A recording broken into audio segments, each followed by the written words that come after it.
Over the past 25 years, technological advances have given us better cars, bigger engines, and more horsepower. But the drama of the race, the crushing blow of defeat, and the glory and prestige of victory remain unchanged. Rich in racing tradition, the Busch Series has seen some of the sport's greatest drivers pass through its ranks.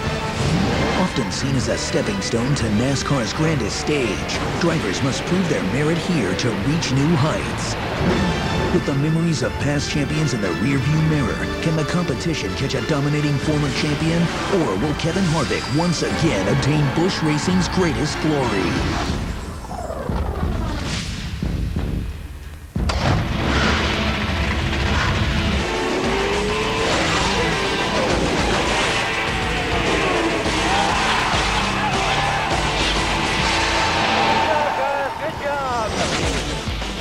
TNT Sports presents the NASCAR Busch Series.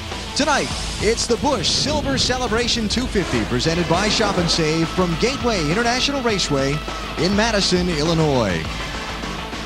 Delayed by some nearly 90 minutes now by rain, a huge crowd has turned out nonetheless, celebrating 25 years of one of their local companies' pride and joy, the NASCAR Busch Series at the sports home track. The series sponsors home track, if you will. And boy, we had a downpour and a thunder and lightning storm earlier that cleared the grandstand, sent the teams and fans ducking for cover. But now, that beautiful orange last sign of sunset on the horizon and clearing skies, and now we're getting ready to get this race started.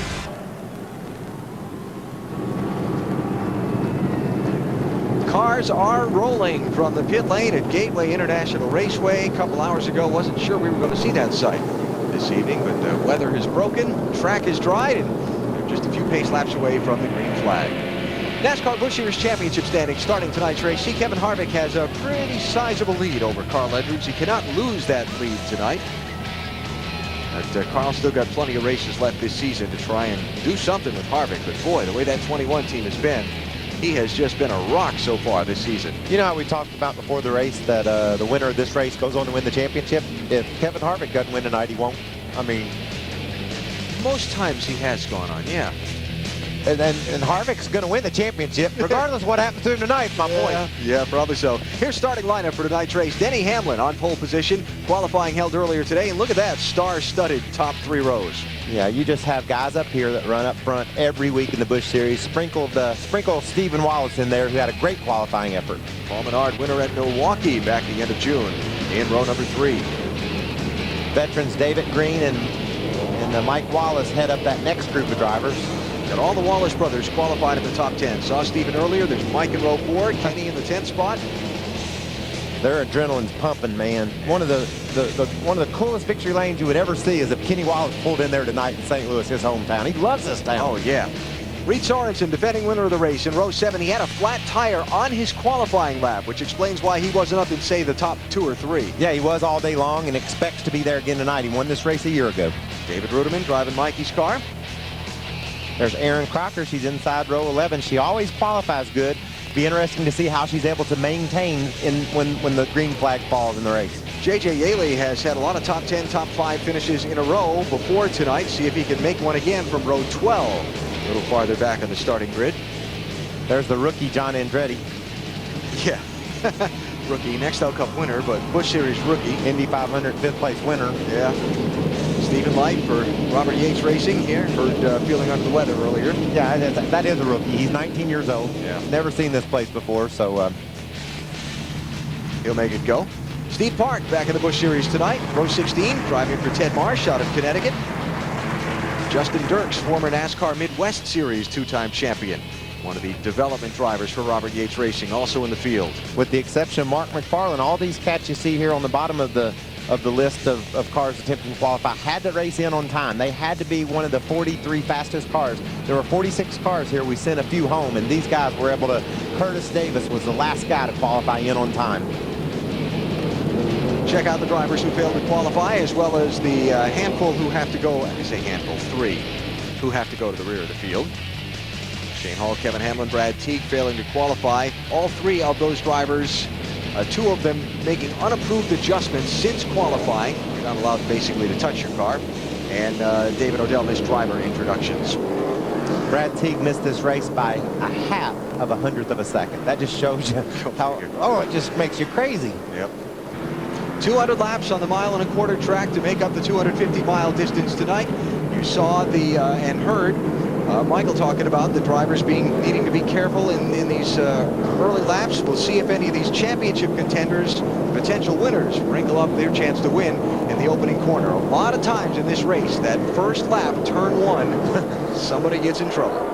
And it's all because of the tightness of turn one, Alan. When you race down into turn one, it's a real sharp corner. It's a little bit rough getting in, and your car will jump out from underneath of you, and you will promise you had no indication. It just got out from under me in a hurry. It's almost green flag time. Are you excited? I can't wait. I love this. I love this racetrack. It does everything for me. It's got it all. We are racing in St. Louis, finally.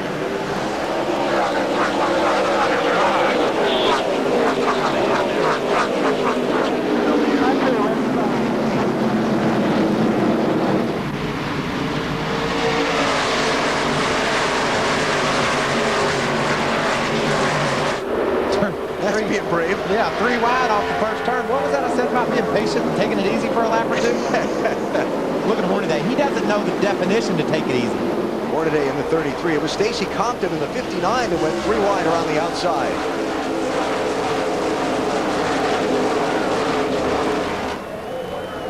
That's what you show up the racetrack for there, Alan. These cars streaming down that front straightaway underneath the lights with all the fans watching. It's just electric. Denny Hamlin in the 20 leads lap 1 for second place. Carl Edwards in 60, pressured by Kevin Harvick in the 21.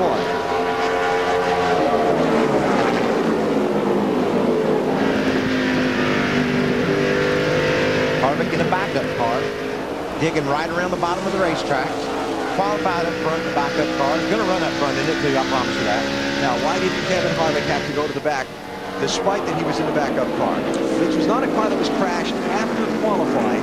The damage to the car was significant enough in the Friday crash. NASCAR allowed the team to take out the backup car and qualify, and they get to hold their spot. And now he's moving around Carl. How many people you think would like to have Kevin Harvick's backup car? Not everybody in the field. Most weeks, right? He's driving around Carl. Here comes Kyle Busch right up on the back of Carl as well. So there you go. There's your options. You saw Kyle move a little wide in turn 4. And it'll be interesting if you see this race as it continues, people starting to choose those different options. Right now, the fast car is right down on the bottom of the racetrack. Wowing about was the shower of sparks out of the bottom of Kevin Harvick's car when he mashed the brakes going into 1. Race car drivers love it. When you hear that bottom scraping the ground, that's called letting the rough side drag. That makes you feel good. You know you got that car down on the road as close as it can get when it's sparking. Isn't there a pretty fine line of balance, though, between getting it down on the road just enough and hitting too hard and upsetting the car? Well, I like to explain to people all the time, it takes roughly 34 seconds to get around this track. If you bounce off the road a couple of times pretty hard, that lasts a second or so. You know, and the other amount of the time you're going around the track, you're as low as you can possibly be. You can hit the ground and it won't disrupt the car. If it starts bouncing you up out of the groove, then obviously you got to adjust for it. But a bounce off the ground every now and then is a good thing. So Harvick running second behind Denny Hamlin. Harvick the winner, 4th win of the season last Saturday, Martinsville, Virginia. Just a little farther back here for the first double wide racing. Hey, you see, that's what's going on at this racetrack. You see a few guys up front, they got it all figured out. They're running single file. These guys are using the options that this racetrack gives them to try to work up through the field. That's the cool thing about a NASCAR race. If the front 4 or 5 guys get strung out, just turn your attention toward the back. There's racing somewhere on the racetrack. Saw Reed Sorensen pick up a spot, moved up to 10th place. The driver of the 41 started back in 14th after the flat tire during qualifying. There's Jason Leffler in 38. Racing for 12th with Regan Smith in the 35. Smith slipping back just a little bit here. You see Leffler's car bouncing off the ground. That's not the car bouncing off the ground there. That's a little backfire out of the engine of the 35 car. 56 is Kevin Grubb. Good to see him back, isn't it? Yep. And ever since he's returned, he's been fast. So picking right up where he left off. Let's go back up front and talk some about the championship leader running second, Kevin Harvick. Ralph? Alan, earlier today I spent some time chatting with Kevin, and I was talking to him about how he's been maturing as a race car driver, and he said the biggest change he has seen in years in himself came this season. He said, I've learned how to not worry about the little things. It's something that all of us on a day-to-day basis stress out over. How do we deal with the issues of the day? He's come to grips with it. He's figured out how to compartmentalize all that stuff, get rid of those issues, and just focus on the racing. I said, who helped you? Thing was Jeff Burton coming over to Richard Childress Racing. I watched him, I learned from him, and it's made a big difference in my life, way better because of it. Lindsay? Ralph, well, his life might also be relying on a little bit of luck, because listen to this. He's got something with the number 21. He's had his first Busch Series win on his 21st start. He now has 21 Busch Series wins to his name. He has 21 races under his belt in this series, and he's led 221 laps of 400 here at St. Louis. By the way, he drives car number 21, and he's in number 21, the pit stall. Sounds like you ought to be playing blackjack, huh? Sounds like you've been hanging around my brother. Yeah. Daryl, get some numbers going on you in a hurry. Yeah. Harvick's got his hands full now after getting second place. Carl Edwards is starting to pester him a little bit. And, you know, that was just Carl just sampling the water, seeing what it's like to slide up, seeing if he could maybe not lose any ground to Kevin the first time he rolled up. Next time he slides up to the high side, he might see if he can gain a little bit. Just trying to figure out where the groove is, what his car will hold in the turns. Obviously, he's got a fast car. He's driven right up back on the back of Kevin, and they've driven away from 4th, 5th, and 6th. First three have broken away from the field. Carl, the second place driver in the Busch Series Championship, coming in. We told you he's quite a bit behind Kevin Harvick as far as points are concerned. Carl with 3 wins of his own already this season. And we talked earlier, if you weren't with us right at the beginning of the broadcast, when we were filling time waiting for the track drying, Carl would flip out to win here in St. Louis. Look at this gaggle. Unintended. And accepted. Johnny Sauter 00, John Andretti 10. We heard Johnny Sauter saying he didn't necessarily like this place. And he's not running up to the standards that that team is used to running for sure. He's way back in the 25th spot, and they're generally a top 10 car. Races on the inside of Stephen Light. See how high Light went? Options. It's that 99 car behind him in the mix there too, isn't it? No, it's a 98 car. Sorry, it's Aaron Crocker. Aaron Crocker. There's your race leader, Denny Hamlin. Winner last Sunday at Pocono in the NASCAR Nextel Cup Series. And already a couple of NASCAR Busch Series wins so far this year. We're racing in St. Louis. The fans are loving it.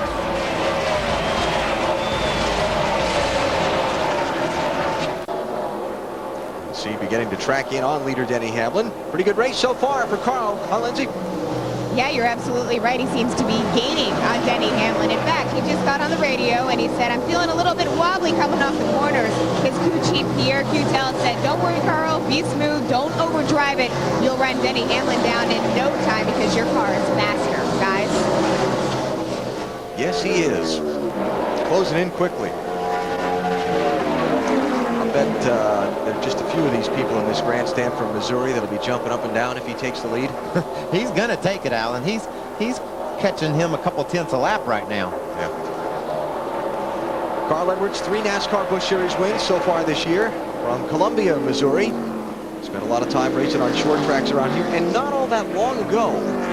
It's only been a few years since Carl was a short track racer around Missouri, and now he's one of the top draws in NASCAR. Well, there's a few of those stories. Look at Kyle Busch. Yeah. He came in as a kid and has accomplished amazing things. Reed Sorensen, another cat that's just very young, and then Carl.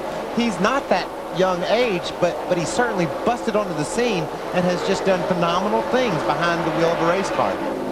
While he closes in on Denny Hamlin for the lead, let's check on the fastest mover in the field so far this race. And that's that 41 car, Reed Sorensen. Well, he was fast all day long, Alan, and had a problem qualifying with one of his tires.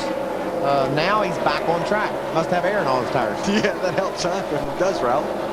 Well, Alan, this is the same car that Reed Sorensen won this very same race with last year. However, in a lot of ways, it's not the same car. You see, the only part of the car that's the same is the center section. shortly after racing here with it, they went on to Richmond, and he pretty much did a whole bunch of damage to it. Tore the front end off, tore the rear end off, and really it's the center section and the steering wheel. That's about all that's similar to this race car. Well, you gotta like its karma, though. Yeah, he sat in it and won. Yep. But, Alan, even if it was the same car from front to back, it'd have a different setup under it. So cars sometimes are just good cars no matter where you take them. And that must be one of those cars. Check out Wimmer.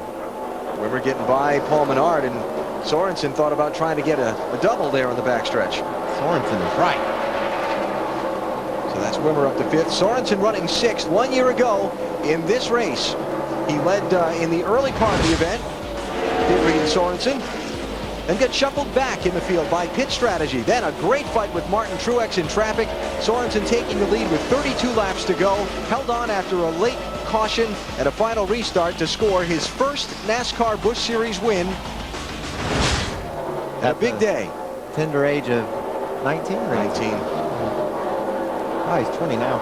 It's amazing, isn't it? I ran 3rd at Darlington in '93 to Kyle Busch and Brian Vickers. You add both their ages together, I was older than them still.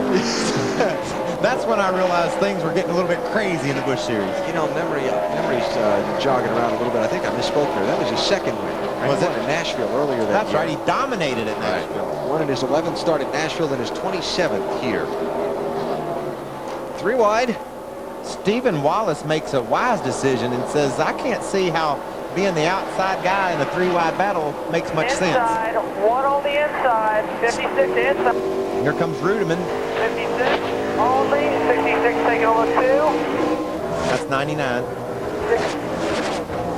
Maybe he was looking at it upside down. He might be Seeing the roof numbers backwards from the spotter stand, I guess. It's okay. You can see Stephen's car. When he goes down in the corner, he pushes up high. Inside, He didn't inside. choose. His choice wasn't to go up there. We talked earlier how you have to go where your car takes you at times. Now, you see, I'm a race car driver. I don't like to hear all that from my spotter. Yeah. I just like to hear clear or not clear. Yeah. But obviously, Stephen's different. He likes to hear all those words. Rudeman dived to the bottom of them. Good battle here, Alan. And J.J. Yaley trying to follow through. Behind him. How badly did Stephen Wallace have his hands full, Ralph? Certainly does, Alan. But Michael, you know, Stephen told me when he was getting started in this deal that one of the advantages he had was that learning everything brand new makes it a lot easier when you don't know the difference. Sometimes what you don't know won't hurt you, is the old saying. Did you find that to be the same as you were coming up? It still helps me today. That's the cool thing, Ralph, is the setups are changing. Everything is changing so quickly. If you're worried about what you did yesterday and what it took to win last year here, that doesn't relate anymore. It's all about what your team can learn from the time you get home to the shop on Monday till you load back up to go again Friday. It changes that quickly. Up front, leaders in some traffic. Denny Hamlin putting a lap on Ron Young, the Georgia driver in the 71. Carl took advantage of that traffic to close right up on Denny. Thought he was going to try and dive underneath there. So it's just a matter of time.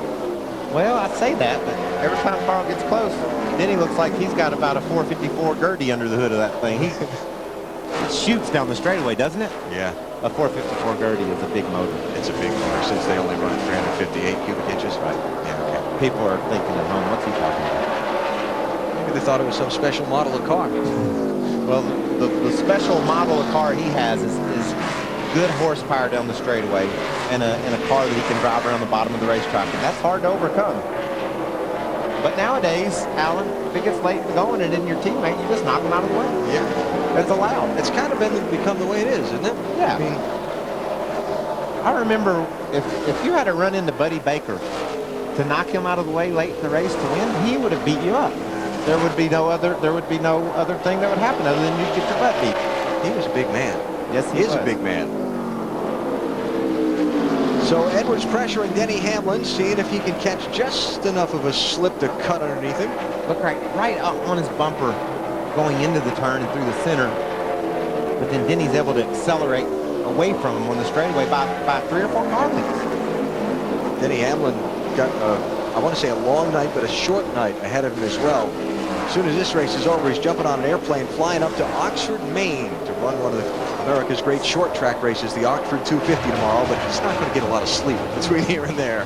You could never predict what a race car driver is going to do next. Why would he want to do that?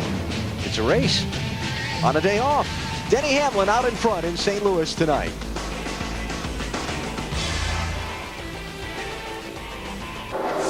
Pretty hot race for the lead. That's Dale Jr.'s car there, that Make-A-Wish Chevy. 83 at Shane Huffman. His 2006 Busch Series debut being passed by the top two. More on the second place car, Lindsay. Yeah, Carl Edwards just got on the radio and said his car is starting to feel a little bit stiff. But then again, he told me before this race that he absolutely loves this car. It gives him a lot of confidence because this is the same car that he won with in Nashville and also at Loudon. His best finish, by the way, at this track, third last July. Alan? All right, Lindsay, thanks. So Carl hanging right in there, although giving up a little ground these last couple laps to Denny Hamlin. How about Hamlin, Ralph? Well, I just spoke to crew chief Dave Rogers about the 20 car, our race leader here. And hang on, Ralph, got one in the wall, turn 3, J.J. Yaley. Wow. Now, Alan, I don't know what happened to J.J., but he hit that wall, clobbered that wall, but the safer barrier has taken care of him. He's able to drive off in it. You know, years back, he would be welded to the wall over there.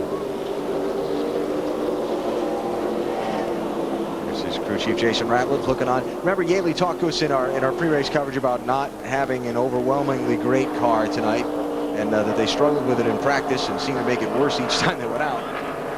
And they've got some work to do on it now. Yaley started in 23rd place. Watch the top right of the screen, and you'll see this 18 car come into the frame. Let's see if we can figure out what happens. Looked like he wrecked on the straightaway. That was still up on the back straightaway, wasn't it, Alan? All right, that's inconclusive. Let's get a look from Kenny Wallace's car. That's just the tail end of it.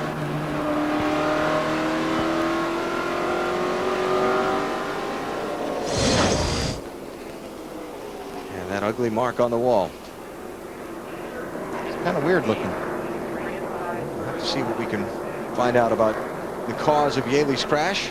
Into the back straightaway over there, probably running, what, 150 mile an hour? Yep. And he's crashed into the wall hard. He's driving it around.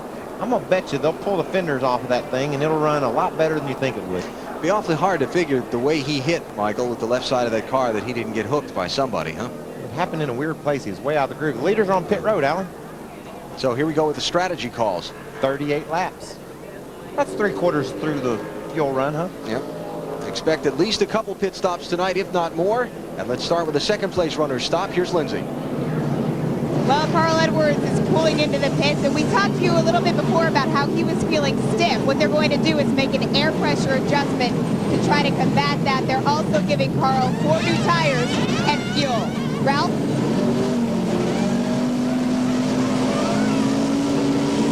Tim Sheets goes to work on the front of the number 20 car, as this car has been struggling through the middle of the corner. It's been very tight.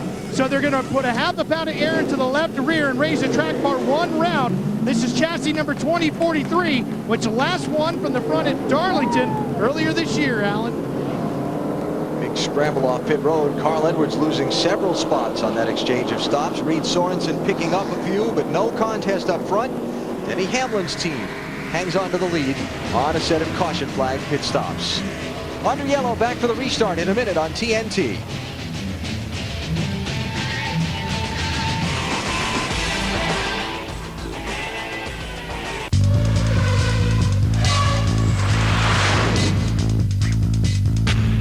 First caution of the night, a J.J. Yaley crash. Lindsay? Yeah, well, J.J. Yaley is in his car down here in the garage. J.J. had reported that he just got terribly loose, went into the corner like you saw, and lost control. So right now his team is working very, very hard to get that car back in a position where they can get it back out on the track. J.J., as a matter of fact, like I said, is still sitting in the car. Alan? Fifth place driver in points coming in as we go green. Now these restarts make me nervous here, Alan. See how far down the front straightaway Hamlin is before he accelerates right there? All these guys in the back will accordion up. and they've got, see them diving out, that's because they misjudged who took off and who didn't. You'll see a wreck there every now and then, and it might happen tonight.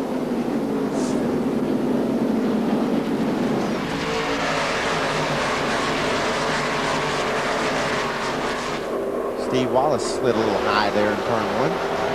He's not having as much fun in the race as he did qualifying. No. Car's falling to the back. Had some shuffling up on pit road on that set of stops. You saw Denny Hamlin holding the lead. Reed Sorensen up to second. Clint Boyer up to third. Carl Edwards drops second to fourth. Scott Wimmers fifth in the 66th. Kevin Harvick shuffled all the way back to 8th place in the 21.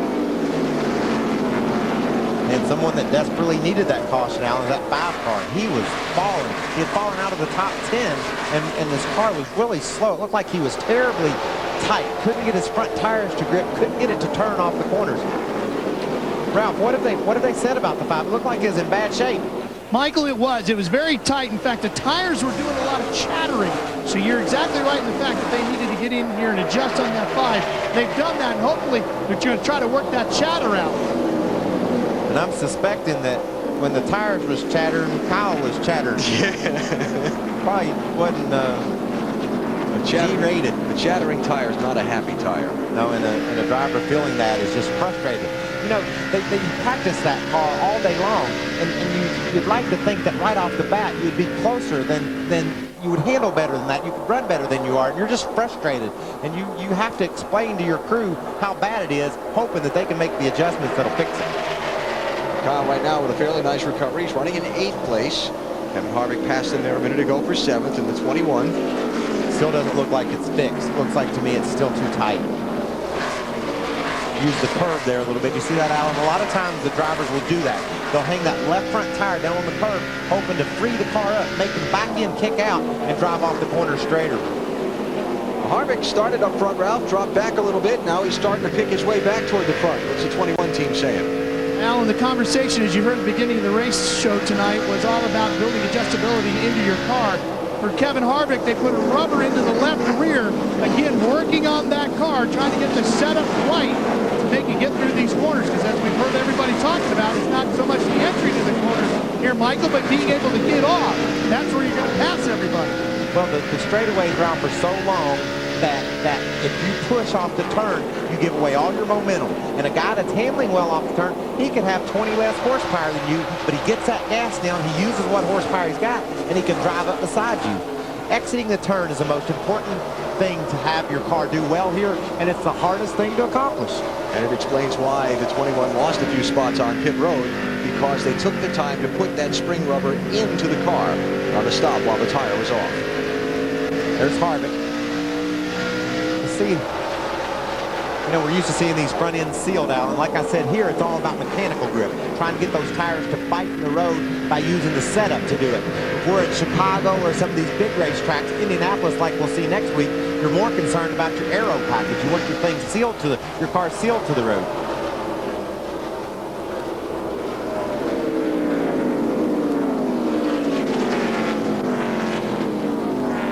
Harvick's down on that curbing again, like we saw earlier. He's down on the curbing, trying to use it to help his car turn, trying to get up under Paul Menard. He's got a fast car.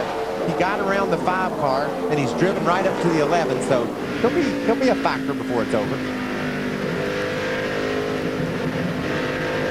Here he's working the gas. Yeah, just had to wait just for a second. A lot of times if you use that curve to make your car turn and you hit the gas too hard, it'll spin out in a heartbeat. Let's listen to him use his gas. Oh, sorry. I thought he was going to use his gas again to get that thing turned. Listen. Hear him? You see Menard getting a little bit loose off the corner. Got to give Kevin a chance to make a run on him. Gives. Yes, he did. So Harvick up to 6th place, and Menard back to 7th. Now, I talked with Kevin and a couple of the other drivers in the garage earlier today, Michael, about the NASCAR Busch Series Championship system. Right now, Kevin is a runaway point leader, but they don't use the chase system in the Busch Series yet, like they do in the Nextel Cup Series. I asked Kevin, would you like to see the chase in the Busch Series? I think that all 3 series should have a chase format, you know, to make all the series as exciting as the Cup Series. You know, I think, you know, it would give a lot of guys that don't get going at the beginning of the year, especially in the trucks and the Busch Series, a chance to to go after the championship, and I think would make the other two series equally as exciting as the Cup Series.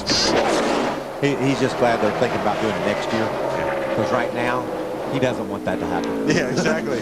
He's got this championship won, and we're just halfway through the season. 348-point lead starting tonight. And the way he competes and how fast his car is, all he has to do is show up. Things tight up front. Reed Sorensen hanging right there with Denny Hamlin since this restart. Reed's not let Denny get away at all. In just a lap or so ago, before they caught some traffic, all 5 of the cars up front were bumper to bumper. They've separated a little bit now as they work through traffic. See, Carl Edwards has moved into 3rd, getting around Clint Boyer on this lap. So the 60 car up to 3rd.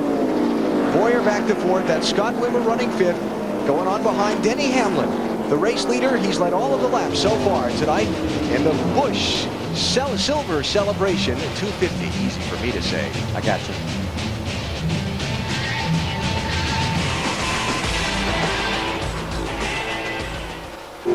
And we are live on TNT at Gateway International Raceway outside of St. Louis. After a rain delay, the NASCAR Busch Series underway. And here's a guy who appears to be flying. Johnny Sauter started this race in 30th spot. And Mike, right now, he's racing Mike Wallace for 11th. Remember what we said earlier in the race? He said he didn't like this track. And it looked like he wasn't running well at all. And now, all of a sudden, Lindsay, he's got that thing turned on. Yeah, he does, and he wants to thank his crew for that, because this crew has gelled so well together. You know, Team Yellow is what they call them, and the pit crew has won the Checkers Rally's Pit Challenge 9 times, and that includes the past 3 races. So now that last pit stop they just had, they gained 6 spots in the pits. They're steadily progressing, and they think they can get Johnny up even further. Right now, he's solidly up into the top 15. And moving forward, as we check speeds at the line, Kevin Harvick fastest that last lap. That adjustment is paying off. And you know, it's good to make that adjustment on your first stop, Alan, because then you can make up that track position. If he comes in late in the race and tries to do that, you don't have time to make it up. Harvick gave up some positions on the stop by taking the time to put the spring rubber in. As we continue to watch this race for 11th spot, let's check out up front. All of a sudden, while Denny Hamlin has eased away from Reed Sorensen, now there's a race for 2nd and 3rd as Carl Edwards has come back into the picture. Flares up to the high side, then down to the bottom. He's caught Reed, and now he's got to try to figure out how to get around him. We saw him catch Denny earlier in the race, and it looked like he was better through the corner, but then Denny would drive away from him on the straightaway. Ralph, what's Reed saying? Has he got a good car? Does he think he can go up there and get some of Denny Hamlin? You know, Michael, right now he's actually not saying anything. I just spoke to crew chief Brian Patty, and everybody expected with the cooler temperatures after the rain that this racetrack, being a little bit greener, would be a little bit tighter as the night got going. And that's exactly what the situation was, especially for Reed Sorensen in the middle of the corner. That caution due to J.J. Yaley gave them the opportunity to come in and pit. They made an air pressure adjustment, put on 4 fresh tires, and apparently things are really good. He's running fast, and he's not saying anything on the radio. You know, people talk about the racetrack changing, the conditions on the track change, and it affects the handling of the car. It's not so much that the track changed, but how the car reacts to the racetrack. In this case, Reed Sorensen's car gripping the track differently than it did before the rain during practice. I wished I could explain to you how many adjustments you can make on one of these cars. Yeah. I mean, a pound of air pressure out of one of your tires can make it handle differently. So when the conditions change, all those variables have to line up in order to be able to run like this man is right now. It all has to work together, and some guys just don't have it working right now. I love to describe race cars to people that maybe are new to racing in general as rolling science projects. Think about that. They're just experiments of physics, geometry, all that kind of thing. Rudeman had a terrible pit stop. He came in the pits running 14th or 15th, and he fell all the way back to 26th after his pit stop. But he has raced that thing back up to the 16th spot. Got a pretty good car there. And moving up. Looked like they had some trouble on the left side tires when they tried to change them. I don't know what went wrong. Maybe it was a rubber or an adjustment on the chassis that took a little extra time. But he seems to be running better than he was earlier, just a long pit stop. You got to follow up on that. You didn't have an eye on that car out the window during the pit stops, did you? Yes, because it was the only one left on pit road when everybody else left. Oh, okay. So something didn't go right for him, but you can see it looks a little free right there. That's what a driver wants at this racetrack. He's got the thing freed up, steering with the rear end off the corner, and in the long run, that'll pay off. We put our best man on the job finding out what happened there. What's Ralph found out? There you go. It's amazing you thought that was me, Michael, but I'll take it. There was 4 times that they put on the car, and they did have the problem with the left front on the pit stop. They freed up the car for the exit, which is exactly what you guys are predicting they did, and they did that by taking a half pound of air out of the left front. And that air pressure adjustment is what's allowed Reutemann to make his way up to the front. We'll see if we can find out exactly what went wrong on that stop for you. There you go, your air pressure adjustment you were talking about before. That's how you adjust these cars these days, Alan. You have to have your setup right when the race starts. You got to have your springs and your track bar and everything the way it needs to be, and then you got to be that close. So a pound of air here or there will make a car drive like Carl just drove around Reed. Kind of looked like Reed saw that coming and waved him by with that pull over to the inside. But Carl Edwards now back up to second, Lindsay. Carl Edwards is extremely heavy with this car, and I can imagine why, but he said that he's starting to have a hard time getting it to turn through the corners of 3 and 4. However, you just saw him gain that spot on Reed, and also his crew had been a little bit disappointed in that last stop that we saw on lap 37. They took a little bit longer than everybody in this crew wanted it to take, but obviously they've gotten control of the problem right now. We'll keep you posted, though, as far as him feeling tight in the corners. You know, it's funny, Alan, before the race we said everybody's going to be tight. And people at home probably thinking, well, why are they doing that? They should have known that. They could have fixed it. That just shows you how tough this job is and how hard it is to get a car to drive like our leader, Denny Hamlin, is. I tell you what, they look like they have improved this car with the adjustments they made at the pit stop, because he has driven away from second place by nearly a second and a half. Denny Hamlin out in front in St. Louis.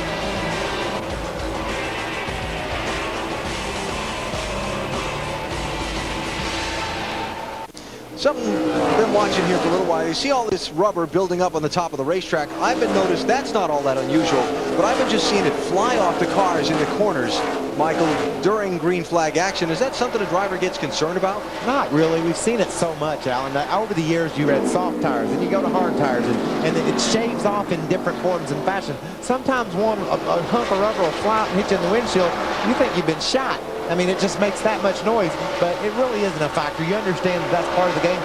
When it is a concern is when you start running that higher line and you get right out there next to where that rubber lays. You know, if you slip over the edge, get just a half a tire in it, your car's liable to crash because of that rubble of the tires up there.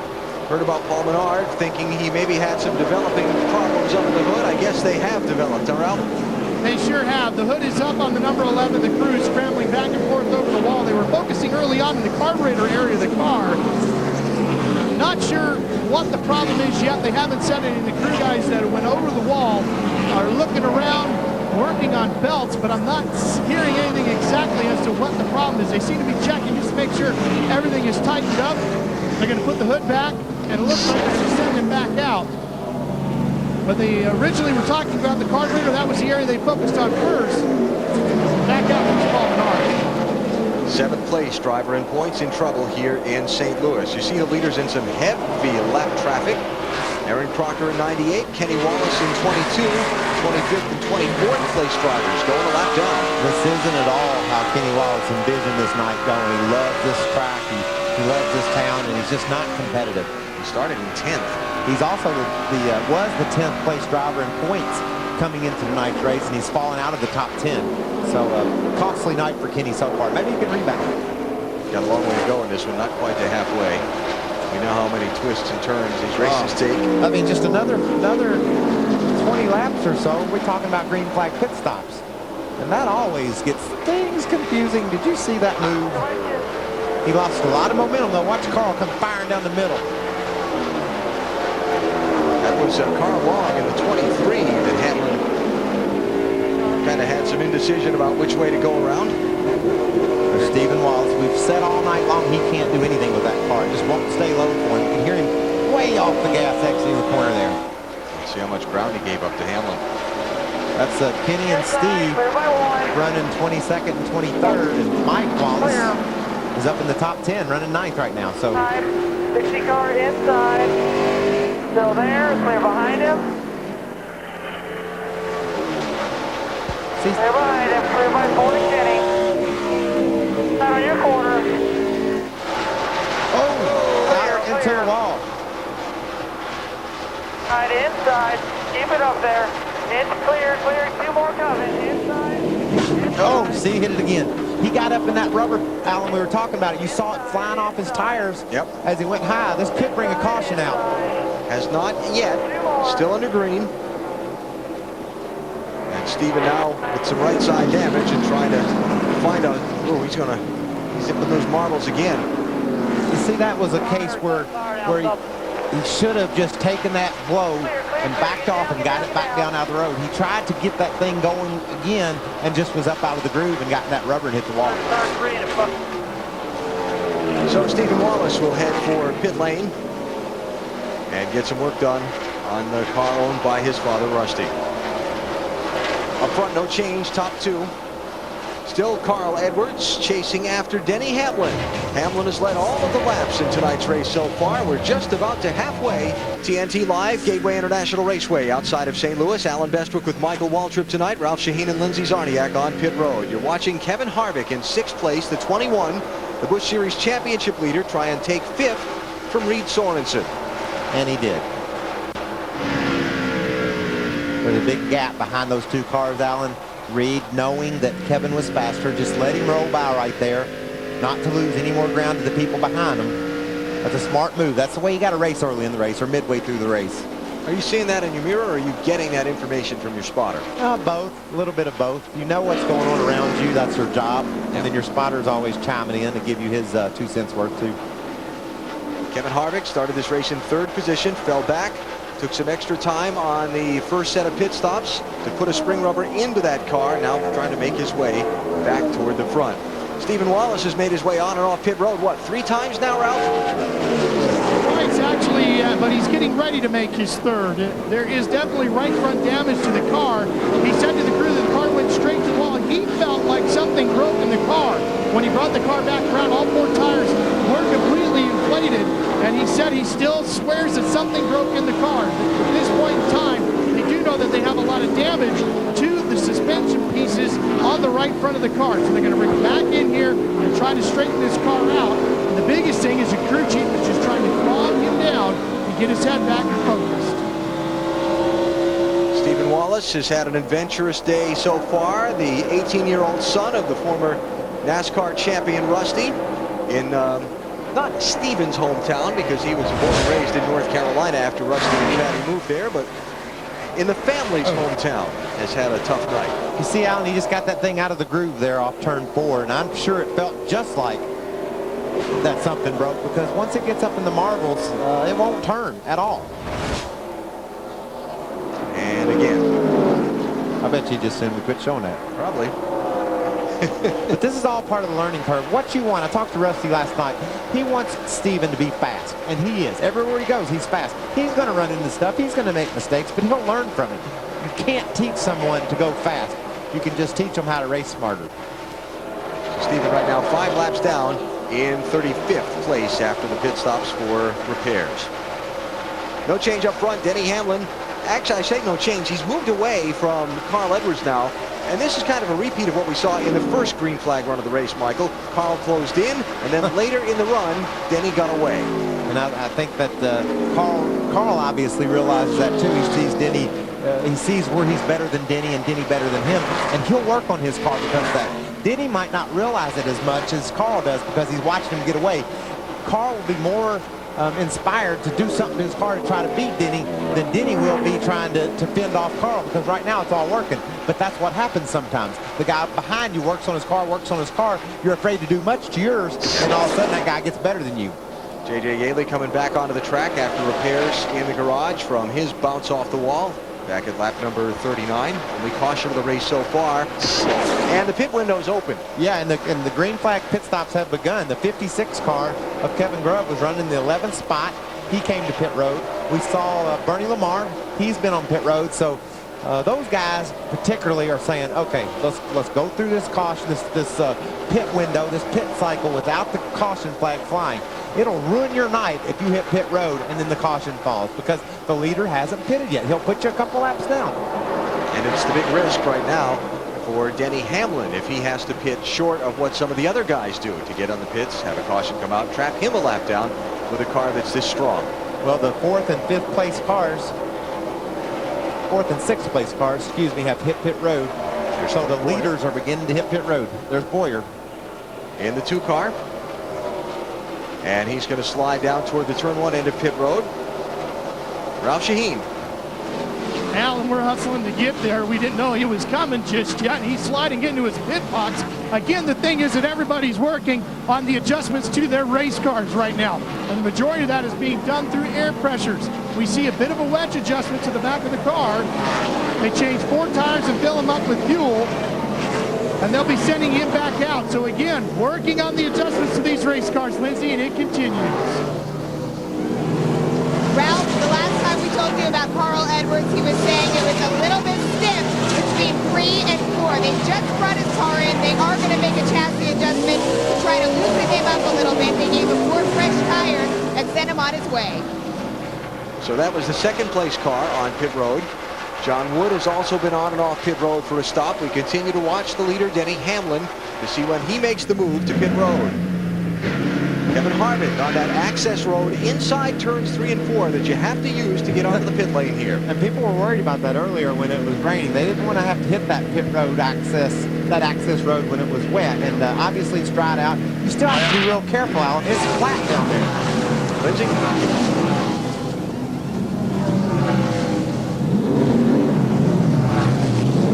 Kevin Harvick's pit stop ongoing. You see 4 tire change here for the 21 car. Watch these guys too. Now this is a great pit crew. Look how fast they make this pit stop. Under 15 seconds. We're right at 16 seconds. John Andretti leading pit road right behind Kevin Harvick. Remember your low air pressure. Get back racing here. Waiting for the leader, Denny Hamlin. And here he is. Just hit that access road inside of turn 3. And a lot of the leaders just breathed the collective sigh of relief. That's going to put Scott Wimmer into the race lead. Mike Wallace, David Green, Kyle Busch also have not pitted. As Denny Hamlin comes in for a stop at lap number 108. He's pitted all the way down the turn 1 end of pit road. Ralph? Now remember, Alan, this is going to carry over to next week at Indianapolis Raceway Park, and that pit stop at the far end down towards turn 1 will be a huge advantage there. A good advantage here, but they're going to make some adjustments to this car through air pressure and through the track bar. They're going to go a half hand out of the right rear and a turn and a half on the track bar and get this 20 going the way that they want this car to handle. Of course, again, it's just about making the adjustment all the way through this race. So he can continue to hold off Carl Edwards. A forever stop. 20-second pit stop for the race leader. So let's see how he comes out in relation to some of the other guys who were front runners, like Carl Edwards. As Scott Wimmer, who's currently the race leader but has not pitted yet. Ralph? The interesting thing about this round of pit stops, if you remember the first round, everybody just made air pressure adjustments. Here we're seeing air pressure adjustments, and we're also seeing a lot of adjustments to track bars, which is a much different approach. And a caution flag is out. Stephen Light is in trouble. He is up against the turn 3 retaining wall, and the second yellow flag of the race comes out when not quite everyone had made green flag pit stops. Well, a lot of the leaders will be in good shape because they were ahead of the 66 car when they made their pit stop, so they came out still on the lead lap. The guys that'll pay the price are the cats that were running 8th, 9th, 10th that made their pit stops. They will be a lap down. Watch Scott Wimmer getting ready to come on to pit road when Stephen Light crashes and the caution comes out. Watch the 66. I'm on. And he's just going to shoot around the access road and avoid coming on the pit road. Now he'll catch a penalty for that. He crossed over the commitment line, but the penalty is nothing compared to what it would be like if he had to come down pit road. He lost all his track position. But he's one of only, what, 6-8 cars on the lead lap? Right now. All right, let's take a break. We'll come back, reset the scoring for you, and see how all this is going to shake out as a caution comes out in the middle of green flag pit stops at St. Louis.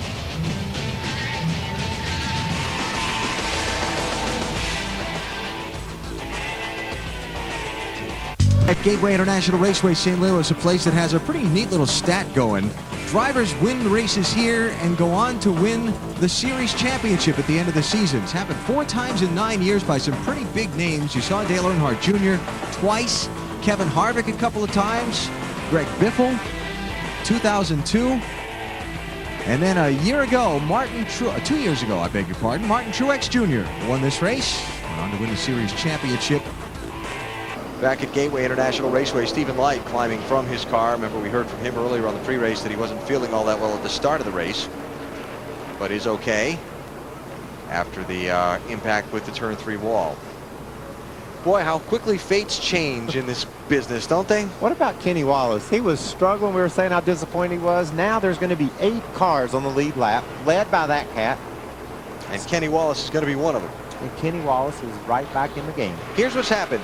Most everybody made green flag pit stops except about 5 cars. When the caution came out, 2 of the guys who had stopped because of where their track position was relative to Scott Wimmers, who was the leader at the time, were on the lead lap.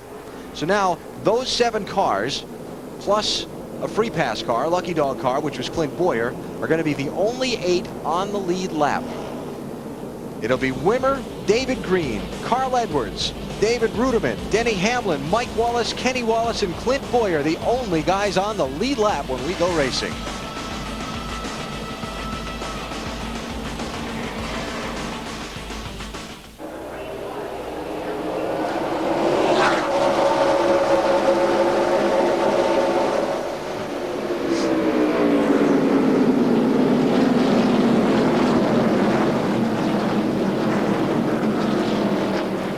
Just back under the green flag. The words I keep thinking of here, potential mess for the leader, Carl Edwards. Now, I got some good news for you and some bad news for you, Carl. You finally got the lead. There are 16 cars on the tail end of the lead lap ahead of you, or fighting to get a lap back ahead of you. This is potential for disaster. Look at Carl. He's all up in the middle of a bunch of traffic, and there's Denny Hamlin breathing all over the back of him. That's for the lead, the 20 and the 60 in the middle of this pack. If you're new to NASCAR and want to know how they got back there, they stayed on the racetrack. The guys who had not pitted yet, caution came out, pace car gets in front of the leader, bottles up the field. The front guys that had not stopped went to pit road. They come back out at the tail end of the line. Carl Edwards gets in line behind all these other guys who also did not pit. They stay out to try and be in front of the leader. They're basically 1.25 miles behind him, but they call that tail end of the lead lap. And Just makes a big mess. It makes a great story, though. Carl's wanting that lead so bad, he finally gets it, but he's not ahead. That's got to be depressing. Lindsay, what's he saying? Alan and Michael, his crew chief just got on the radio and was like, hey, you know, Carl, this is an absolute mess. So they're right there. They know this could be possible catastrophe, but hopefully they're hoping that Carl has enough gusto to stick with it and get through this. Well, he doesn't have any choice. It's not about gusto, it's about winning. And this is some of the twists and turns we talked about before the race started, Alan. Yeah. This is what you've got to deal with to win a race. This series is so intensely competitive, you don't know what set of circumstances you're going to face between the start and the finish to get the win. Look at Hamlin looking 3 wide for the race lead. Edwards bouncing off of Stacy Compton in the 59. That's the race leader in the middle of all this traffic. And now Hamlin going to try and get the top spot away. And Compton has no plan to let anybody go. He's going to run those guys hard to stay on the tail end of the lead lap. Edwards looking to come back underneath. And Stacy Compton right in the middle of all this stuff. Gotta love this. And look lurking in third. There's Wimmer.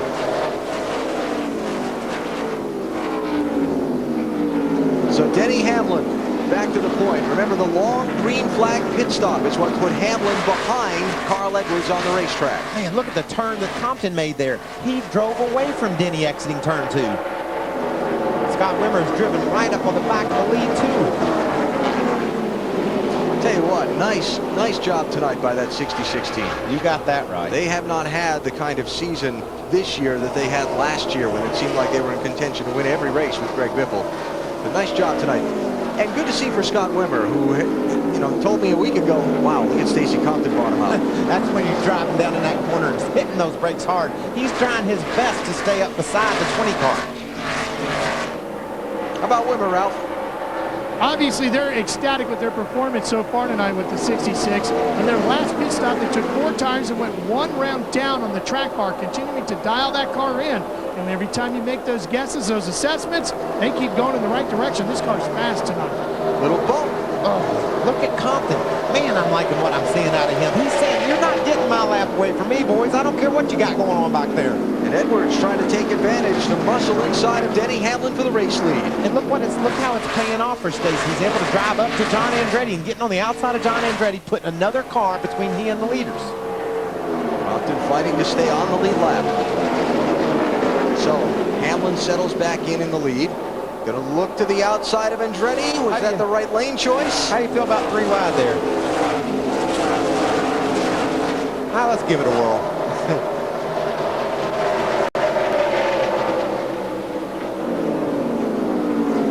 John Andretti in the 10 is 2 laps down now that the leaders have gone by him. So he was not one of those guys fighting to stay on the end of the lead lap. But as long as you're 1 lap down, Alan, you got a shot. You got a shot for a good finish because you can hang in there, get a free pass, get back on the lead lap. Once you go 2 down, your night's over. You're not going to get a good finish 2 down. So Denny Hamlin back out in front. There's his buddy Stacy Compton. Another lap down. And now the race for Compton, if the leader gets by him, is to stay in front of the 47 of John Wood, which would be the first car 1 lap down and get him the chance to get the lucky dog on the next caution, the free pass around the pace car. The only problem is Hamlin will go up there and eat up the guy that's on the tail end of the lead lap, and that'll put Stacy the second car lap down. And so that's why Stacy was so desperate to keep Hamlin behind him, not just to stay on the lead lap, but to preserve him getting a lap back. He knows when Denny goes around him, there's a pretty good chance he's going to go up there and go around some more people. Race to the lead is settled down. Lindsay is with a driver who was involved in the incident that brought out that last caution. Stephen Light just came out of the care center. He's been evaluated and released. Stephen, what happened out there? Just lost our brakes. For about 20, 30 laps, I had a small vibration in the right front. And after our pit stop, it started acting real funny on the racetrack. Car was moving around a lot in the corners. And I thought maybe I had a tire going down. And we probably were going to pit within the next 5 laps, even though we just pitted because we weren't sure what was wrong. And when I went in 3, I pushed the brakes. I heard it popping right front and had no brakes. The pedal went to the floor and just couldn't. At that point, I was just long for the ride. Okay, and you had complained about not feeling well before this race. Did that have any impact on you out there? No, I mean, I was sick. I mean, I didn't feel too good, but I kind of put it in the back of my head. I was just out there working as hard as I could, trying to get a good finish from these guys. I feel really bad. I mean, this team's worked so hard. City Financial team's doing an awesome job. And just one of them things. Stephen Light is done for the evening. Alan? But has a big week to look forward to as he tries to qualify for the Brickyard 400, the All-State 400 at the Brickyard, at the Indianapolis Motor Speedway this coming week. Denny Hamlin dominating tonight so far, but Carl Edwards hanging right with him.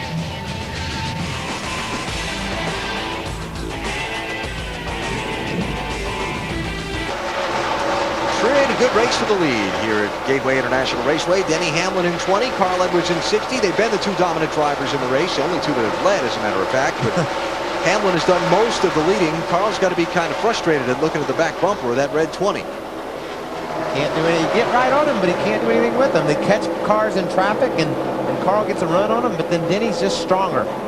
Look at Carl's car down that left turn, right in the center of the turn. We've seen that all night long. He just beats Denny through the center. Denny beats him off and down the straightaway. Hamlin has led 121 of 130 laps so far tonight. You know, that's a dominant performance, but when NASCAR, when you dominate, he's dominating by a farthing. You know, he makes one slip and Carl Edwards is by him. That's how tight competition is, and that's what's so fun about our sport. Twists and turns like we saw on the restart. Yep. Guys on the lead lap, guys a lap down. And Denny just continuing to lead laps, but he's not able to drive away from Carl. They put Stacy Compton back 1 lap down. Now they put Todd Cleaver back 1 lap down. The 0-1 car is Jay Sauter. He is one of those tail end of the lead lap guys from the restart that if they overtake him, then becomes the first car 1 lap down. And that's significant. Being the first car lap down, when the caution flies, you get the free pass. You get to drive around and make up the lap. And so you want to be that guy. That's who you want to be if you're a lap down.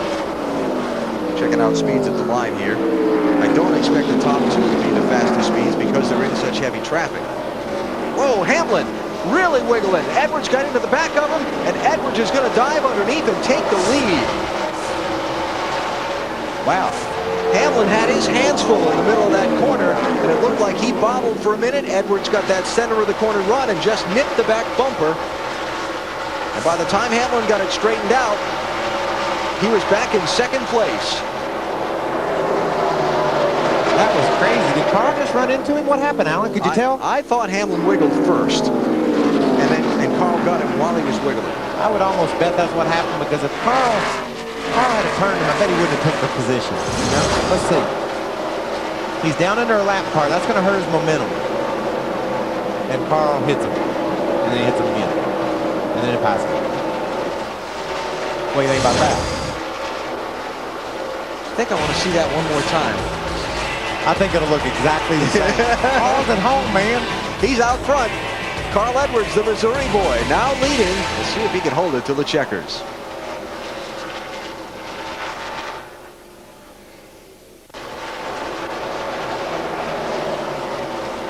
TNT Sports live at Gateway International Raceway in St. Louis with the NASCAR Busch Series in a 250-mile race. A race delayed over an hour and a half by rain. A massive thunderstorm coming through this track area earlier tonight. And setting us back a little while, but eventually the track dried. The fans still here, stuck with it. And we appreciate that you did too. And we've seen some pretty wild racing here lately. Carl decided his car was faster than Diddy, so he would just knock him out of the way and go up there and lead. I tell you, if you ran into Dale Earnhardt like that back in the day, you better make sure you were fast enough to drive away from him, because you wouldn't make it to the next corner. Let's do a little top 10 through the field and check on our front runners. We'll start with the leader, Carl Edwards, and Lindsay. Carl Edwards holds firm to that top spot, and you guys saw that. Your eyes weren't deceiving you. It was just a little bit of a love tap there for Denny Hamlin. His crew right now is debating whether they think that he can make it the entire way, but he had said that his problems feeling stiff in the corners are getting better, and they're just going to make that choice. But right now, he loves his car. Ralph? Denny Hamlin's car is really tight, although he seems to be making his way to the front of the field okay, but it's not performing the way he wants it to. He is going to have to make one more stop, as is all the rest of the teams. They're planning their next stop to come around lap 180. That next car that we'll talk about is Clint Boyer. Now, Boyer is only, his lap times in the radio is all about all he's hearing. The two cars seems to be pretty good. He's very happy with it. No conversation back and forth from the driver. Scott Wimmer in the 66 has two sets of tires left to choose from. He's been real quiet on the radio. He's set to go, just waiting for that last pit stop to come, Lindsay. The number one car of Mike Wallace has made its way up to fifth place. Mike Wallace said that he always flies over the tracks he's driving in his chopper. Today when he did it, he said this place looks just like a teardrop. Right now he says the car is great. They're going to pit with 10 to go. Ralph? The 99 of David Rudiman is desperately in need of more front grip. That seems to be the problem that he is having to make the 99 as good as it can possibly be if he wants a shot at winning this thing. The 27 car of David Green has had a horrible night, as far as David will tell you, the way the car is running. But when you look at the running order, he's sitting in 7th. At one point in time, he thought he had a possible broken shock, and right now, he says in his current run, it's the worst it's ever been. Well, Lindsay, he's still solidly in the top 10. Right behind David Green sits Kenny Wallace. Kenny Wallace is feeling great in his car right now because it was a little bit tough in the turns, but when they brought it in, they made an air pressure adjustment. Kenny says you guys did a great job. Ralph? Harvick's car was very tight just before this last pit stop. When they went to work on it, fixed it, and now Kevin says the car's in pretty good shape. Of course, he'll have one more shot to make another adjustment on it. And as we ramp up the top 10, that takes us to Reed Sorensen, who won this race just a year ago. He, too, is still lacking front-end grip on this car. And, Alan, they're planning on pitting around lap 170. Which is about 22 laps from right now. In the battle for the lead, these two have been going at it. But when Carl looks in his mirror, here comes Clint Boyer. He's the fastest car on the track. He's caught these two. We're fixing to have a three-way battle for the lead, Alan. Boyer has had what he told me earlier today was the winning car the last 2 weeks. that they didn't win with. He might have it again. That thing's come alive here late going. Boyer from Emporia, Kansas. Side by side. Battle for the lead. Yep, here we go. Carl just can't quite make it stick underneath Hamlin. Now, when Hamlin got the lead back from Carl Edwards, it looked a lot like the way Carl got the lead from Denny. Well, Carl dove under a slow car, a lap car, passing him, and the guy squeezed him down onto the apron. Got Carl sideways, and it was the opening that Denny needed. He drove back around Carl. Carl's obviously a little bit faster than Denny. When he got in front, Denny couldn't challenge him. And now that Denny's in front, Carl is just wearing Denny out. And here comes Boyer. This will be fun when they all three get there. Yeah. So, 50 laps to go. About to have a three-way race for the lead. Another pit stop coming up. Let's take our break now so we can come back and see what happens up front here. Denny Hamlin, Carl Edwards have been the clash of the field tonight, but company's coming in the form of Clint Boyer.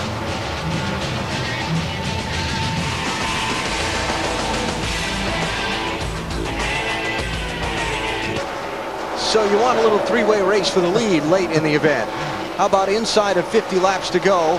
Denny Hamlin, Carl Edwards, and now Clint Boyer trading around those top three spots. Look at Carl getting jiggy off the corner. Now, Edwards and Hamlin running in the same spots they were when we went to the break. But it wasn't that way all the way during the break. Well, let's see. This was Carl going by Denny. And look, licking his chops there in third. He's saying, race, boys, I'll be right there. Carl gets around Denny. And then the return favor. We've said all night long that it looked like that 20 car had something special down the straightaway. He used it right there to get the lead back. And now, there they are. Tied together. Clint Boyer right there. I'll tell you what, these two guys are racing hard. No, it's fun too, isn't it? It is. We ran 130 laps and didn't Denny lead about 120 of them. And now they can't even decide who's going to lead the next lap. And with Carl Edwards being a Columbia, Missouri guy, all these fans in this grandstand, just about all of them, are standing lap after lap after lap, trying to see if the hometown guy can take the win and get the lead. Actually, it would be the opposite. Take the lead and get the lead. Well, I knew it. You were with me there, weren't you? For now, things settle down just a bit, but it seems like every time they've settled down, they've flared back up again. Well, a little bit of lap traffic. And, you know, also, Alan, we're closing in on another set of green flag pit stops. These guys could be coming to pit road any time now, anytime in the next 10 laps or so. Be say between 170 or so, somewhere in that ballpark. Carl running the high line. Denny down on the bottom.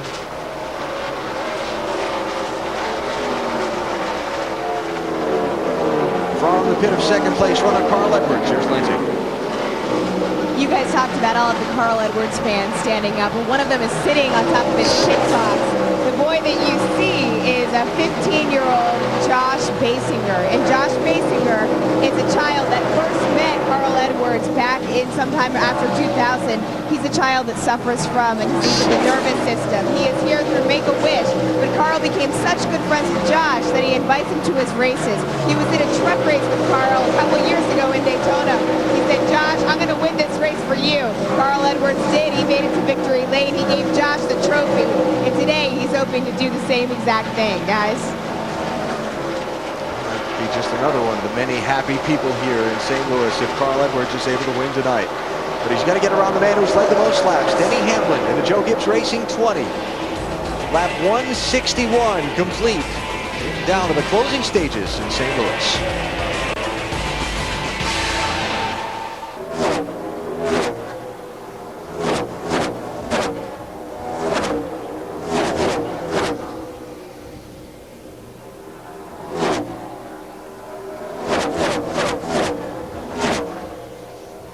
A lot of NASCAR racing coming your way next weekend from Indianapolis. First Saturday, 10 a.m. TNT, Bud Pole qualifying from the Brickyard. And next Saturday night, 9 o'clock Eastern Time, NASCAR Busch Series racing from Indianapolis Raceway Park. And a week from tomorrow, 1:30 Eastern Time on NBC, the All-State 400 at the Brickyard. We start with Bank of America, countdown to green. Kyle Busch falling into the prey of the leaders, about to be put a lap down. One of the guys who's been on the tail end of the lead lap since the restart. Just past the halfway point of the race. And Kyle running in 10th place. And going to be a lap down. Brief update on Mike Wallace. He was in 5th place a minute ago. Not anymore. Had a battery issue, had to come in and switch it out. It's a shame that car was running so. Mike's done a great job in that car. You know, he got in it partway through the season and sharing it with Cale Gill. By the way, I'd like to congratulate Cale, Mobile, Alabama native, won the ARCA race last night with a 30-lap overtime performance, which I'd never had heard of before. But Cale's a development driver. He's sharing the seat with Mike, and I think that'll help Cale tremendously. Oh, what? Battle for the lead, imagine that. Edwards by Hamlin. Hamlin's going to try and double back. This has been good. Look, Carl got up high. You saw those marbles start to flare out from his tires. I'm sure he heard it hitting on the bottom of the car. Probably made him back off and gave the lead right back. Did he ever? He didn't even lead a lap, did he? Not that one, no. No. So, Hamlin back out in front. There they are, bottled up in traffic again. Wow. These two are making the price of admission worth it.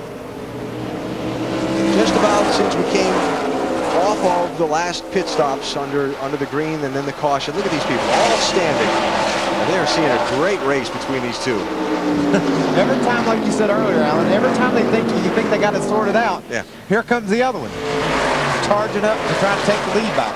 Carl's got to run off 2 there. Look how high the front end of that car is up on that straightaway. And then the way it sets down in the corner. Wait till you watch the All-State 400 from the Brickyard next week. You won't see any of that going on. Yeah. Those cars will be sealed straight to the ground all the way around. Here, it's a different story.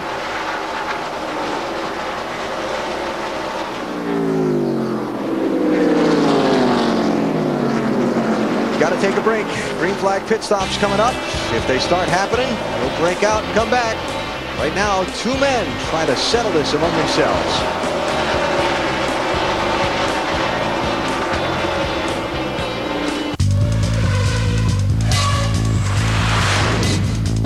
This race has been right for its second half tonight between Denny Hamlin and Carl Edwards, 20 and 60. Back and forth for the top spot. Now Carl has lost a few car lengths to Denny, but we're coming up on green flag pit stops. And you watch how fast he's liable to gain those car lengths right back. They've gone back and forth like a yo-yo. Well, it was interesting because on the first set of pit stops that happened in the race, under caution, lap 39, Edwards had a bad pit stop, fell from 2nd to 4th at the time. Then under the green flag pit stops that happened at the midpoint of the race, Hamlin had a bad pit stop. It got Edwards in front of him. Pressure's on these crews on this last stop. It's going to be big. There's Reutemann. He just drove around Wimmer up to the 4th spot. Nice job for the Michael Waltrip Racing entry tonight. Man, I don't think that car has been in the top 5 since all those guys crashed in Nashville that day and I won. I think I've been paying for that ever since, but David's doing a great job. He's driven it up to the top 5 late in the going, and it has a fast car. Trying to say you made a withdrawal from the luck bank. I overdrew. Overextended, huh? These pit stops are going to start happening regularly now, Alan. How about Carl Edwards getting ready to come in? I see his crew standing up on the wall as we look down from the booth here in the front straightaway. Where is the 60 car? He's faded way back all of a What's happened? I bet that's the case. What's the case? He missed the pit entry the first time? Is that what we're hearing, Lindsay? Lindsay, is that what they're saying? That's exactly what happened, and it's devastating for this crew because they just had a meeting and they're trying to obviously find the quickest way they can get him in, get him out. He's coming around now. when he comes in, watch for the strategy that they're going to use. And now when you think about it, they're going to have to do everything they can to make up that time. Bottom line is for Carl, this car fits him like a glove. This is the car that he won with in Nashville and in Loudon. He almost made contact. The crew is going around the car. They will only change 2 tires because now they've got to conserve this time. That had been the plan all along, but we'll see how much they lost, guys. It looked to me on the scoring monitor like it cost him about 3 seconds to Denny Hamlin, the amount of time he lost by missing pit road that first time. And I'll go ahead and tell you, he lost another second or 2 trying to get in his pit when another car was leaving. And he had to slow down. He had to slow down. That cost him some time. There's the 41 car on pit road. He had been one of the cars that had remained on the lead lap after that restart, but now he falls a lap down. And right side's only for Reed Sorensen. We saw this work last night, Alan, in the ARCA race. Different tires, but the same track and the same mentality. 2 tires got the lead for Cale Gill last night. He was able to hold off Steve Wallace and win. So now that the crew for Carl Edwards is taking just right side tires only, that pretty well puts Denny Hamlin's team in a box here. Well, I think it might put everyone else in a box, but I think Denny has enough of a lead and enough of a cushion to where if he pits soon, now if he keeps running, he'll have to get 2, but if he pitted soon, he could get 4 tires and still remain in contact with Carl Edwards and maybe use that to an advantage and win the race. He's going to have to pit soon, though. He's losing time to Carl every lap right now. Carl right now is a lap down to Hamlin. Lap and about a half a straightaway is all. So we'll keep an eye on this 20 car, see when he breaks for the pit road. Also Clint Boyer out there running about 3 seconds behind the leader, right now in second place, and we'll see when he breaks for the pit road as well. I just watched Carl, Alan. You see that gap right there? Yep. He was behind Boyer car going into turn 1. He passed him in turn 1 and put over a second on it. Look at that gap that he put on him in 1 turn. And so these tires that Carl has on right now are really helping his car. And you're right. When the 20 pits now, he's going to have to get 2 to stay in touch with Carl. And the other thing is, the crew chief for Denny Hamlin, Dave Rogers, is walking that balance. Remember, last time we had a series of green flag pit stops, a caution came out before they were finished. He's balancing, trying to protect that, run as many laps as he can against the speed he's given up to Carl Edwards, who's got the fresher 2 tires. And Carl is hauling. He's the fastest car on the track. He's running, he's visible. You can see him closing in on Denny. He's so much faster. Man, talk about some tension on the crew chief. That's what NASCAR racing is all about. There's not a right answer. You never know how the twists of fate are going to reach out and bite you. Coming to the entrance to pit road once more, Hamlin will go by.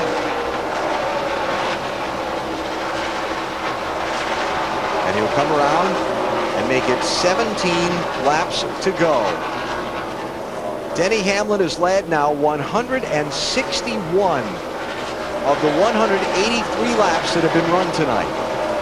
It's not going to count if he doesn't lead the last one. Well, he's there. His crew chief is really taking a chance here. This green flag stays out, Alan. He's going to come out well behind Carl Edwards. Ralph? The problem with the 99 is they are out of gas. David Rudiman has coasted the 99 to a stop. I'm struggling to see if he get it started up. Wow. And it's still not ready to go yet. What a great run they had with this car. Finally they get it going, but it has cost them terribly running that car out of gas. Yeah, that was a top 5 finish, probably just evaporated there. Rough day on pit road for that group. Boy, out, stay hard, buddy, stay hard. All right, watching for the leader. Clint Boyer, second place on pit road. As Denny Hamlin continues on around. Ralph, here comes Boyer. If Clint Boyer's going to have a shot at winning this race, he needs to get this car tightened up. That's been the problem he has been having so far tonight. He's in his pit box and needs to get this crew to make an adjustment to the car to get it where he needs it to be. And it looks like all they're going to do is do it through air pressure and maybe the feeling that just 2 tires is going to be enough to tighten him up the way he needs to be. All right, Boyer's out. Now, on the track, Carl Edwards unlapping himself from Denny Hamlin. He ran him down the straightaway, Alan. How far ahead is Carl going to be when Denny pits if he gets too tired? Is Denny just planning on getting a splash of gas? Might be. But he's losing so much ground on the racetrack. I don't see how that'll work.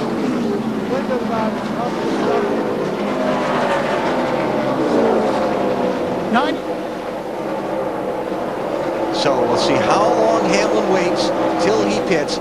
The David Ruderman car, the bad news continues, going to have a penalty for too many men over the wall. The 8th man doing work besides just servicing the driver, so he'll have to make a pass-through penalty. Here comes Hamlin, the leader, to the pits with 13 laps to go. I hope they're not superstitious. Wow. I know Harvick is. He's got a bunch of 21s going on. Where's he running? We better watch him. Yeah, he just pitted. Hamlin, I say 13 to go because he will click that over to 13 to go as he crosses the start-finish line on pit road. Man, he looked awful fast through that first box, Alan. I hope he got that thing slowed down in time. But he could be toast right here. Yeah, Carl caught him a straightaway. Carl's pit stop was about 7 seconds. Let's see what Denny does. All right, Ralph, here's the critical stop. Oh, what a gamble this is going to be, Alan. Fuel only for the 20. That's it. And away he goes. Now, what adds to the stress on this call is the fact that he said over the radio, this is the tightest the car has been on a run so far tonight.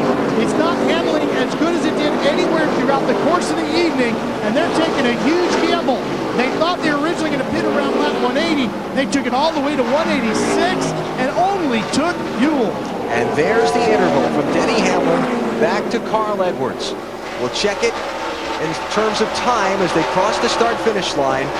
But that's the gap that Edwards has to try and make up again on the fresher tires.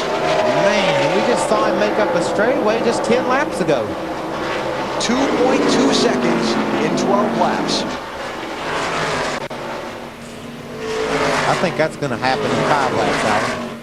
We'll find out. Lindsay, how about Carl? Carl and his crew have full confidence that he'll be able to do it. I just talked to his crew chief, Pierre Cutel, and I said, does he have what it takes to get past Hamlin? And he said, I absolutely think it does. I said, what is the strategy now become? And he said, well, there's no possible way that Hamlin can afford to take tires, so we're going to beat him that way. But that's the call, you know. The 60 car forced the 20 car's hand, and the 20 car didn't pit. They said, we think we might catch a caution, or we think we can win on gas and go. It'll be interesting to see, but Carl is closing.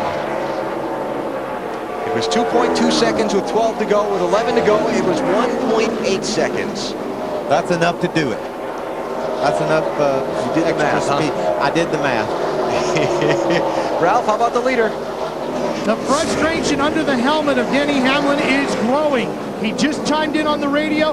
Man, it is so incredibly tight. This is not the race car Denny Hamlin was hoping to have to battle with 10 laps to go. And guys, we talked about it earlier, when the driver's quiet, all is good. Now, Michael, he's feeling the frustration, and he sees the 60 coming in the rearview mirror. Yep, and it's going to happen in a hurry. Carl Edwards took 0.6 of a second off of Denny Hamlin last lap. Now it's just car lengths.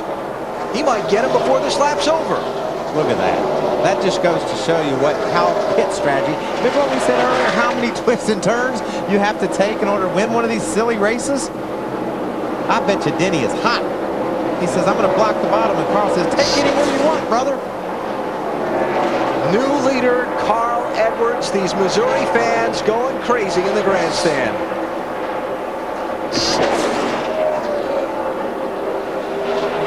Just over 8 laps to go for Carl Edwards. But there's just over 8 laps to go, and if the caution comes out now, some of these guys shoot to pit road, ooh, it'd be crazy. Oh, what a race of ups and downs. The green flag, pit stops followed by the caution flag, the pit stop problems both these drivers had earlier, then the tremendous hard-fought racing between the two, back and forth, trading the lead. And you know, and Pierre looks like a genius now. He stopped early, got 2 tires, forced Denny's hand. Denny didn't respond. What if the caution comes out during the time in which Carl had pitted and Denny didn't, and then all of a sudden Pierre looks like a Dumbo? I mean, you can't tell what's going to happen. Boy, More on Carl from Lindsay. Well, Pierre just got on the radio to Carl and said, Carl, you got the car exactly where you want to be. Hang tight, just finish it up. Well, I think Carl's in that mode right now. He understands that barring a caution, he just has to keep it between the fences. He also understands that if a caution comes out, Pierre better be ready to make another decision in a hurry. See Carl Edwards running right behind David Green. 27 car, last car on the lead lap, 7th place. Nice drive tonight for the former champion Green. He was very confident about his car. We talked to him before the race, and he felt like he was going to have a good night, and he was right. He's been real steady. Getting ready to go a lap down here with just 6 laps to go. Carl Edwards came into this race second in the championship, a mile behind Kevin Harvick. He's not going to gain a lot of ground tonight as Harvick runs in 6th place. Pierre Cattell told me where the championship is concerned, you know, at this point in the year, all we can do is the best we can do each week and just see what happens. And the best they can do tonight has been great.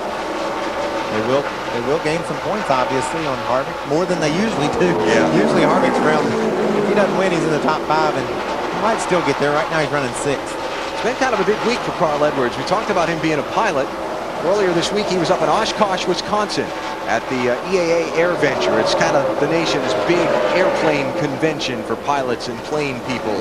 Carl got to fly in an F-18, a fighter jet, a DC-3, one of the old Douglas airplanes, and a Ford Tri-Motor. Said it was, and flew in Jack Roush's P-51 with Jack. Said it was a tremendous experience when I talked to him about it this morning. Came here relaxed, refreshed, ready to race, very excited about performing before his home state fans. Does own a home in Columbia, Missouri, the home he grew up in.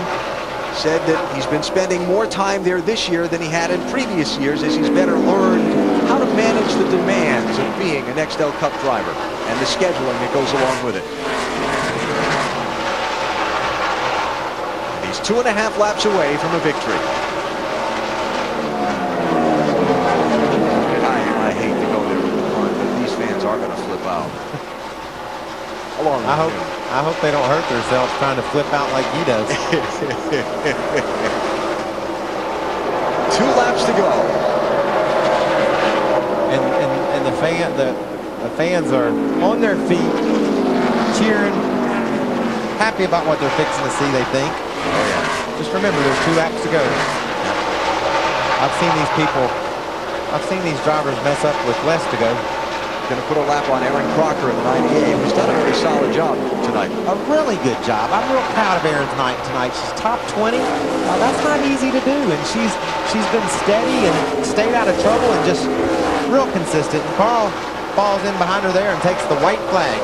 Final lap here in St. Louis tonight for Carl Edwards of Columbia, Missouri. Looking for his 4th NASCAR Busch Series win of the season. A tremendous fight between he and Denny Hamlin, but Carl's crew got the strategy right, got him out in position to take advantage of fresh tires and speed to get by Hamlin and take the lead with 9 laps to go. Final corner coming up.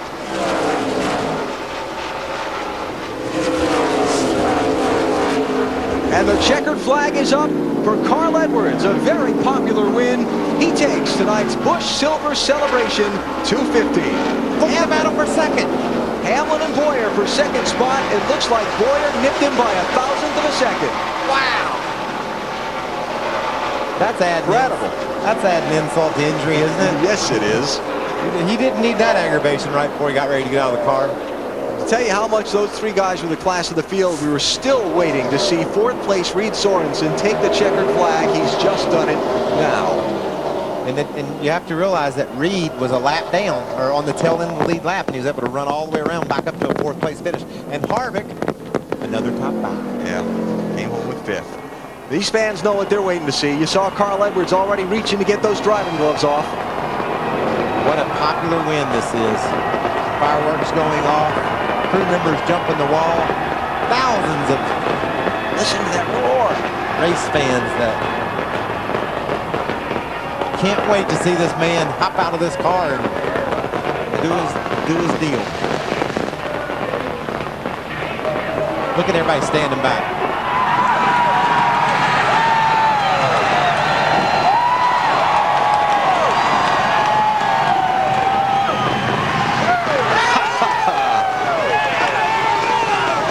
Been the best one yet. Definitely one of the most energetic ones. How can he not be pumped up, Alan, listening to all these fans show their appreciation for what he accomplished? Look at the smile on his face. You think that win means something to him? Wow. They're going to steer Carl over to victory lane. We will take a break, come back and talk to him there. Carl Edwards from Missouri wins at Gateway International Raceway just outside of St. Louis.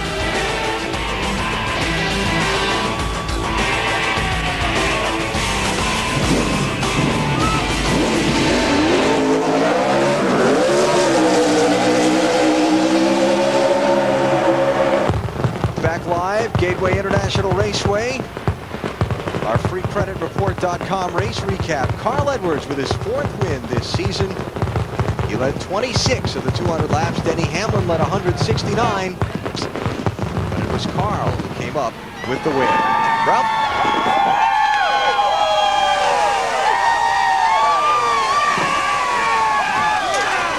Wow. Well, there's going to be a lot of that going on for a while. All right, congratulations, Carl. I know winning here meant a lot to you, but can you put it into words for us what it means? I can't even tell you. I just got to thank PK. I almost really got us there wheel hopping into the pits, and he made a great call. I don't know what to say. This is the biggest win yet, man. Just to win here at Gateway in front of these hometown crowds. And I got to say, Denny Hamlin is a hell of a driver, man. That was so much fun. I bumped him once and got by him, and he bumped me a little bit and got by me. I haven't had that much fun racing with somebody for a long time, so just so happy. It was a long week for me, you know, I had a lot to think about. I'm just glad to be back here winning a race. I can't believe it. As tough as the racing was on the racetrack, it looked like the tough decisions in the pits made a big part of the difference. How tough was that call for you guys? It was easy for me. I've determined that PK, Pierre Cutel, is a smart individual. I got to thank everybody in the engine shop, everybody at Hinkle, Office Depot, Coca-Cola. I didn't have to make any decisions, man. I just got to drive a great race car. And just, once again, Denny Hamlin, I can't say enough. What a great driver. Carl, congratulations. You've won your home state race. Let's go to Lindsay Zarniak. Thanks, Ralph. Clint Boyer finds his 5th second-place finish in the Busch Series this season. I mean, you're going to win one soon, man? I tell you, these guys, I told them this week, we keep knocking on a door like that, and it's bound to come. Just really proud of all the guys on the East Sudoku Chevrolet. Everybody in the Busch shop has been working hard. These 2 Busch cars are second to none out there, and we're showing it. You know, really proud of them, and it's coming. He's getting anxious, but you know, I know it's coming.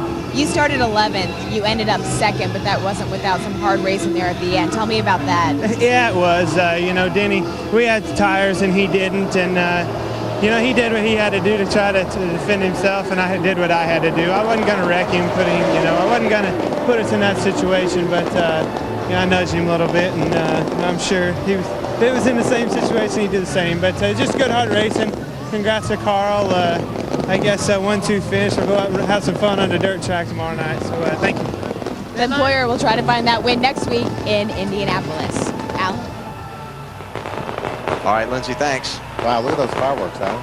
They're still going on. Big celebration here. I think they had extra in case Carl won. I doubt that, but it's working out okay for him. And the unleaded fuel that Sunoco provided? Was no issue tonight in any negative way, right? Not at all.